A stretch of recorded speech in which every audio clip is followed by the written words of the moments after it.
I'm Wayne. Today on the channel we're going to be discussing a fairly simple but very significant modification to the Masterbuilt 40-inch digital charcoal smoker.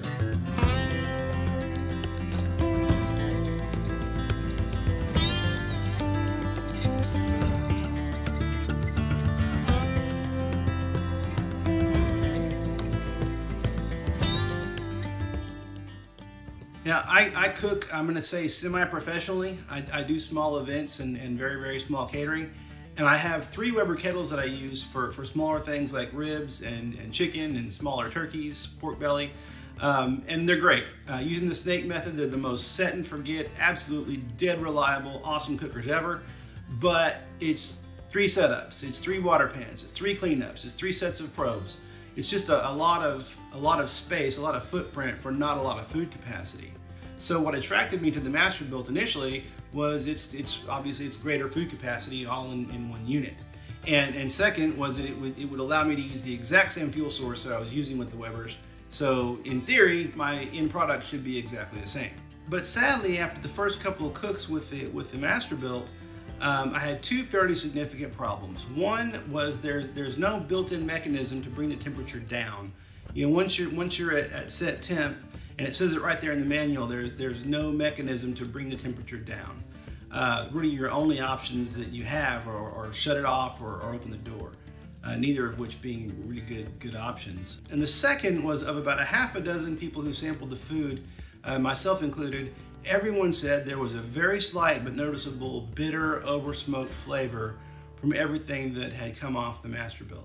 And I was using the exact same fuel source I was using on the Webers. It was Kingsford Original Charcoal Briquettes and Cherry Chips. So in theory, nothing should have been different as far as the flavor goes. So I thought a lot about it and was trying to figure out, you know, what's different simply about the shape of the box and the way it's delivering the heat and the smoke to the food. And I finally decided that really the main difference was the exhaust. The exhaust on the Masterbuilt is a little slot about 3 inches long and a ½ inch wide on the back, about 1/3 of the way down the smoker. Now I thought that really doesn't make a lot of sense. Every other smoker that Masterbuilt makes has that little, at least one little pinwheel damper on the top that you can adjust.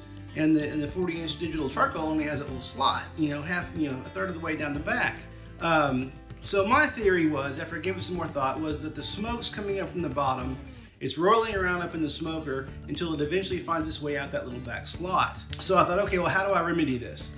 And I finally thought, okay, drum smokers, you know, they typically have a little stack on top with a damper to control airflow, and why wouldn't that work on the Masterbuilt? So I went online, found one of the more reputable dealers of drum smoker parts, and found a really nice 4-inch by 2-inch with a damper steel stack. Ordered that and went to work. The stack that we're using here can be found on Amazon by searching drum flanged smoker exhaust. It should appear at or near the top of the search results.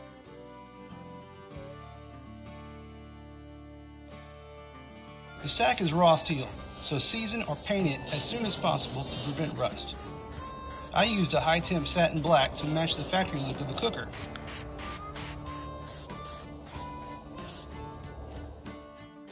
Begin by identifying the center of the top of the cook chamber, which is 12 inches left to right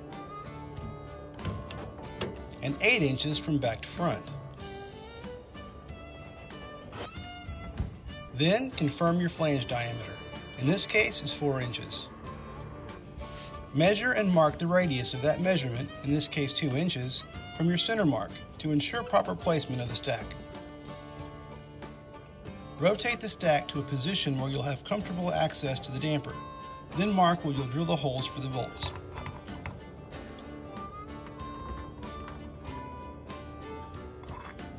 Be sure that your 2-inch hole saw is clearly identified as metal capable, usually called multi-material. Attach your hole saw to your drill. Place a large pan in an upper rack of the smoker to catch the cutting debris.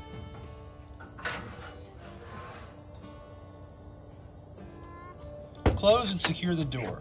Then identify your center mark, place your drill, and begin cutting.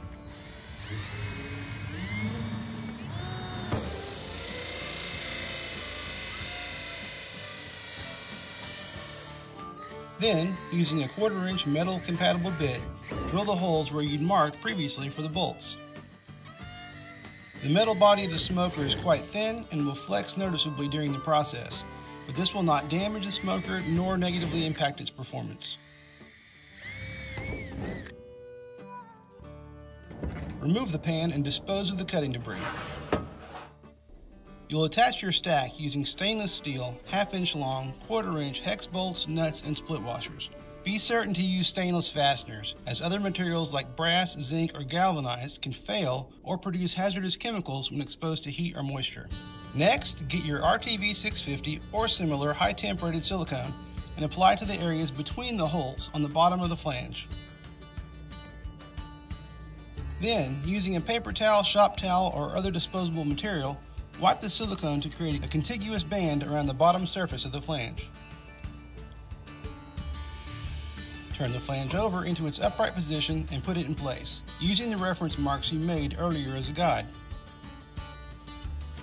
Once in place, rotate the stack slightly left and right to ensure you have a contiguous band of silicone between the flange and top of the smoker. Be sure you've aligned the holes in the flange with the holes you drilled earlier for the bolts. Now let's insert the bolts. The tolerances are fairly tight, so you may need a socket, 7/16 in this case, to get them through and set properly. Locate all of your 1/4-inch hex nuts and split washers. Open the smoker and place a split washer, then a nut on each of the 4 bolts and finger tighten the nut. Securely tighten all the nuts using your socket wrench. An additional wrench or socket will likely be beneficial on the outside of the smoker to hold the bolt in place.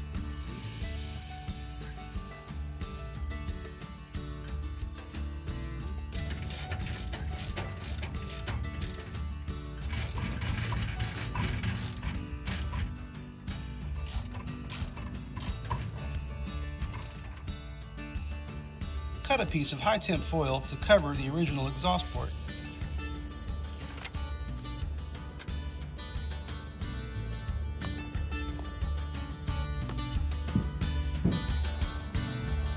Give the silicone at least 12 hours to set up. Then run your cooker as you normally would.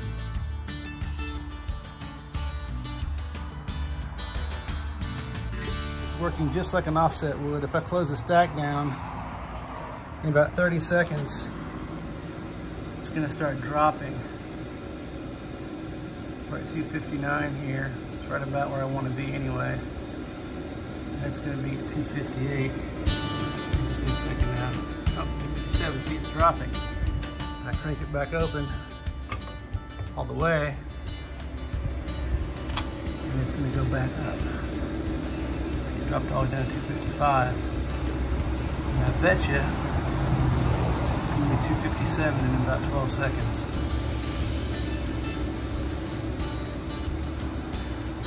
Yeah, there we go.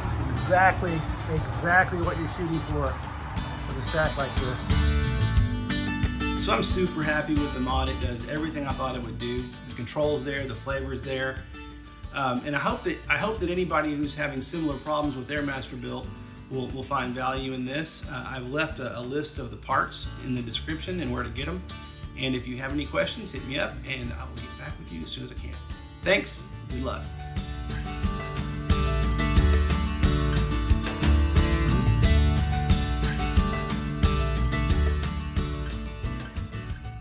You may have noticed earlier in the video that the hole that I cut in the smoker was pretty ragged out.